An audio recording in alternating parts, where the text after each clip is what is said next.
In this video, we'll be going over the worst items in vanilla or classic era of World of Warcraft. The items on this list were widely mocked by the community due to either having mismatched stats, useless effects, or just completely failing to live up to expectations considering their source or rarity. Some of these items go as far as to have epic sounding names while delivering nothing meaningful at all. You can polish a turd, but in the end, you would still have nothing more than a shiny turd, and this is exactly what these items are. So, starting off at number 10, we have the Jerkin, an item level 44, rare world drop epic mail chest piece requiring level 39, providing plus 15 to stamina, plus 5 to agility, plus 24 to spirit, and plus 10 to frost resistance. Also offering the wearer a further 336 armor rating as well. On the surface, this looks like a solid mid-level epic with stamina and agility, suggesting survivability and crit potential. Whilst the frost resistance hits at niche utility within cold theme encounters as well. But here's the problem. The reason why this is considered a bad item is that it gives completely mismatched stats, with spirit being nearly useless for male wearer classes such as hunters or enhancement shamans. Spirit regeneration not even being particularly useful for elemental shamans either. And with no primary stat like strength or intellect on offer, the epic chest piece isn't exactly going to be best in slot for any melee or caster specs anyway. On top of that, the plus 10 to frost resistance it offers is way too low, if you consider the lack of meaningful other stats to be of any use for specific frost resistance encounters like Saffron and Naxxramas, for example. So that rules it out even for any particularly niche applications. All in all, this is an item that looks valuable due to its rarity and item level, but is ultimately just a stat trap, proving that purple doesn't always necessarily mean good.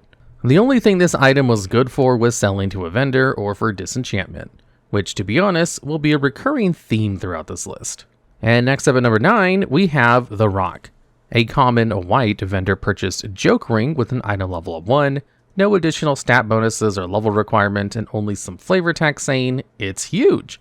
This ring could be bought from either Quicksteed Goldsnitch in Booty Bay, Ard in Exodar, or Galithus in Silvermoon. Again, obviously this item makes this list due to being nearly useless. Although you could argue that this ring with 0 combat value was simply added to the game by Blizzard as a joke, it still occupies a ring slot, typically reserved for powerful stat boosting gear. And it's not even a cheap buy, costing 100 gold, and yet has no practical use whatsoever. The only purpose it could possibly have is for extremely specific role-playing scenarios, such as an engagement ring. The fact that there's very little to even say about this item proves that it certainly deserves to be in a top 10 worst of list, albeit at number 9 due to technically being a novelty item that was never meant to be taken too seriously anyway. And at number 8, we have Blazefury Medallion, an epic purple neck piece with an item level of 65, a required level of 60, and which drops from the world boss Lord Kazakh in the Blasted Lands, with a drop rate of about 10 to 15%. Offering a plus 13 to agility, plus 14 to stamina, and plus 12 to fire resistance with an additional equip effect of plus 2 fire damage to melee attacks. At face value, this melee DPS necklace provides some survivability as well as some elemental resistance, possibly aimed at rogues or hunters, and could be somewhat useful in Molten Core raiding. However, considering Lord Kazakh was one of only a few outdoor world bosses in vanilla, you would expect top tier loot from the guy at least. Especially a neck piece considering how much more difficult those were to acquire back in the day.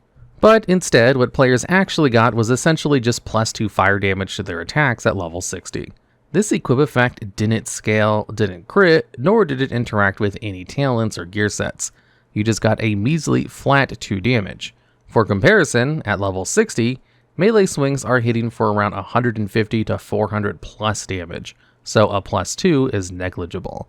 The plus 13 to agility and plus 14 to stam were not necessarily terrible, but there were plenty of better DPS neck alternatives, such as Prester's Talisman of Conaveri, which dropped from Nefarian and Blackwing Lair, had a similar drop rate of 14%, and yet offered a massive plus 25 to agility and 2 equip effects, increasing your hit rating by 10 and your attack power by 22.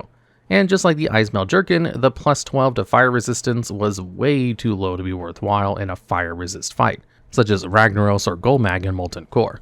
When the Blazefury Medallion dropped, most players just groaned, with the item itself being disenchanted at the first possible opportunity. And at number 7, we have the Hammer of the Titans, a rare two-handed mace with an item level of 63, a level requirement of 58, and which is crafted by blacksmiths at skill level 300 and with the hammersmith speciality, with the weapon itself offering 163 to 246 damage at a speed of 3.8 seconds, plus 15 to strength, and a chance on hit to stun a target for 3 seconds. This seems like a premier crafted epic for warriors and paladins. A stun proc suggesting PvP utility, whilst the high damage also promised a high PvE performance as well. Unfortunately, by the time you finished farming all the materials required to craft this item, you could have probably just bought or looted a raid weapon that was flat out better. In order to make the Hammer of the Titans, you needed 50 thorium bars, 15 arcanite bars, 4 guardian stones, 6 enchanted leather, and 10 essence of earth. This was a huge investment in either time or gold back in vanilla due to arcanite bars alone, for instance having a 48-hour transmute cooldown while costing potentially thousands of gold on the auction house. Weapons like the Obsidian Edge Blade from Molten Core, or even Dalren's Sacred Charge, a dungeon drop from Upper Blackrock Spire, albeit paired with a suitable offhand, were a much better use of your time overall. Not to mention the proc rate for the stun was extremely low, even suffering from diminishing returns in PvP, and bosses were completely immune to stuns anyway, making the effect utterly useless in raids. Whilst players did choose to craft it sometimes for the prestige, it was nothing more than a gold sink and really didn't hold up in terms of actual performance. And at number 6, we have the Pacifier, another rare two-handed mace which drops from Logosh, a rare elite ogre in the Alteric Mountains. With an item level 47 and a required player level 42, this two-handed weapon offers 104 to 156 damage with a hilarious speed of 4.0, plus 18 to strength and plus 7 to stam. Again, on paper, this looks like a decent mid-level two-hander for warriors and paladins, used for bruisier style slow but big hits. You would think with a name like the Pacifier, there would be some form of silence or crowd control effect to offer as well, but apparently not. Disappointing and misleading name aside though, at level 42, players had access to weapons such as the Warrior Class Quest reward Whirlwind Axe and or the Sacred Monastery drop Bone Biter, both of which were much better options despite the Pacifier being a rarer bit of loot. With no proc, no special effect, bland stats, and a ridiculously slow attack speed of 4.0, this two-handed mace was unbelievably mediocre and boring. And the fact that Logosh was actually quite difficult to find just makes things even worse. The Pacifier was nothing more than vendor fodder, and is a textbook example of how Blizzard sometimes seems to be trolling players with awesome, exciting sounding names for what ends up being ultimately pointless, underpowered trash items. And at number 5, we have Thermaplugg's Central Core, a rare shield with an item level 52, a required level 47, and which drops from Mechan Engineer Thermaplugg, the final boss of the Nomergun dungeon, offering an armor rating of 795 with plus 18 to your block value, plus 3 to spirit, also providing the wielder with an equip effect of 5% chance when hit to inflict 35 to 65 nature damage. As a final boss loot from one of the longest and most frustrating dungeons in vanilla, you would expect this item to be a grand prize for tanks, providing solid defensive stats. However, very much like the Icebound Jerkin, the first entry on this list, plus 3 to spirit is a terrible stat for tanks, offering no help at all for mitigation, threat generation, or survivability. In fact, without any bonus stamina or strength, Thermaplugg's Central Core actually offers nothing of use to tanks at all.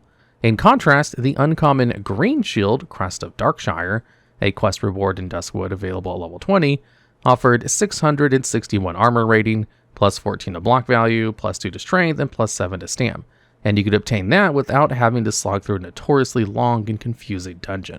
Meanwhile, Thermaplugg's Central Core's additional equip effect of a 5% chance to deal nature damage, besides sounding kinda fun, had a very low proc rate and dealt trivial damage at level 47, again providing very little in the way of threat generation for shield-wielding tanks. And at number 4, we have the Spire of the Stoneshaper, a rare blue staff with an item level 56 and a required minimum level 51, a random zone drop from enemies such as the Anvil Raid Soldier within Blackrock Depths, providing users with 131 to 197 damage at a speed of 3.4 seconds, plus 20 to stam and plus 17 to int. Also offering an on-use effect of plus 1000 to your armor rating for 10 seconds. But with one very odd caveat. You could not cast spells or attack for the duration of the effect. So in essence, the Spire of the Stoneshaper is a caster staff that offers intellect for your mana pool, stamina for survivability, and a defensive on-use effect, which further helped you survive melee pressure in PvP. Now, the reason it would be considered one of the worst items, however, is that the silence effect could be absolutely devastating. A full 10 seconds of being essentially stunned and completely locked out of combat, which in PvP is practically the same as lying down on the ground and allowing yourself to get ganked. On top of that, at level 51, plus 20 to stamina and plus 17 to intellect are somewhat reasonable, if not nothing special, especially when combined with a lack of any additional bonuses to spell power, crit, or hit rating. Blackraw Depths is also a pretty long dungeon, so players were not being overly entitled when expecting decent loot. They were certainly not being ungrateful when said loot was a staff that was actually a liability that sabotaged their gameplay.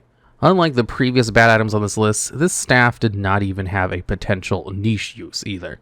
It was by all metrics just a completely useless piece of gear.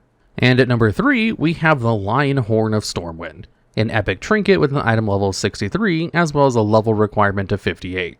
This was a random world drop from level 60 elite mobs in multiple locations, offering no additional stat bonuses but an equip effect of having a 1% chance on hit to increase all party raid members' armor by 250 for 30 seconds. Clearly a reference to the Lion Horn of Stormwind from Warcraft 3, which granted a devotion aura to nearby allies, boosting their armor. A cool support tool for longtime fans of the wider Warcraft franchise. There are a few reasons this trinket makes this list though. Firstly, the proc rate being only 1% after being hit is absolutely abysmal. Basically, it never activated in real combat. Even in long dungeons or raid fights, you would be lucky to see it proc once, if at all. And even if it did, at level 60, plus 250 to your armor rating translated to a tiny, almost imperceptible reduction to physical damage taken. It didn't even stack with other armor buffs, so its impact was practically non-existent. And on top of all that, the trinket provided 0 passive stats. No stamina, no resistance, no offensive bonuses, making it worse than many other trinkets available in the game.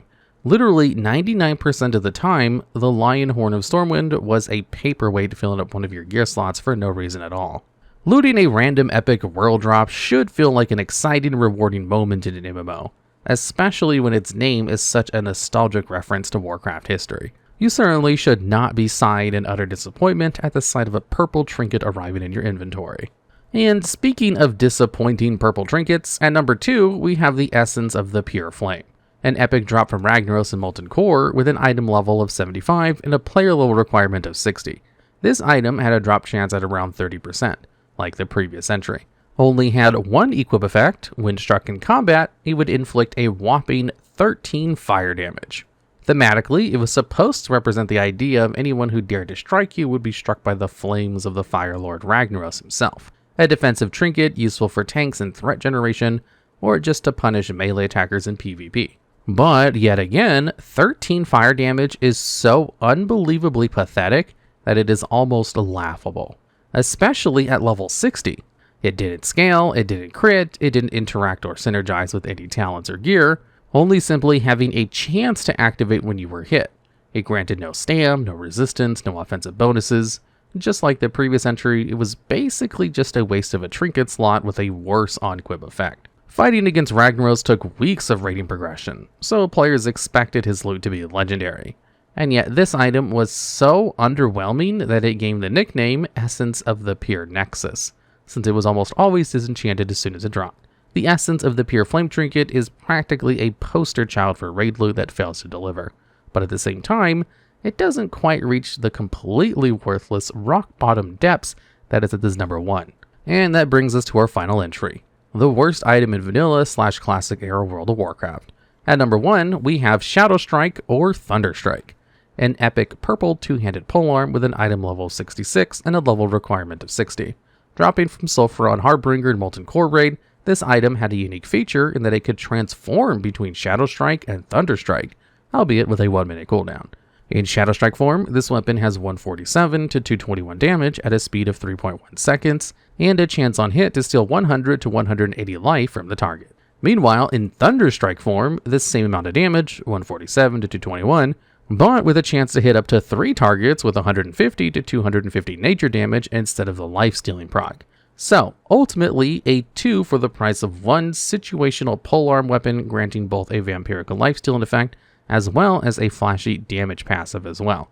However, at 59.4 damage per second, the polearm was barely above Dungeon Blues in terms of real damage, way below other raid epics such as Ashkandi Greatsword of the Brotherhood from Blackwing Lair that did 81.9 damage per second. The proc rates for both the lifesteal and nature damage effects were also kinda low comparatively, with Thunderstrike being quite often resisted in PvP anyway, making it even less worthwhile and reliable. Sulfuron Harbinger had much better, more desired, and more useful gear in his loot table, such as tier 1 shoulder pieces like Pauldrons of Might, so it's not surprising that this item gained a reputation for being not only one of the worst items in vanilla, but also possibly some of the worst raid loot even when World of Warcraft Classic launched nearly 2 decades later, gaining the infamous nickname Vendorstrike, and earning its #1 place on this list.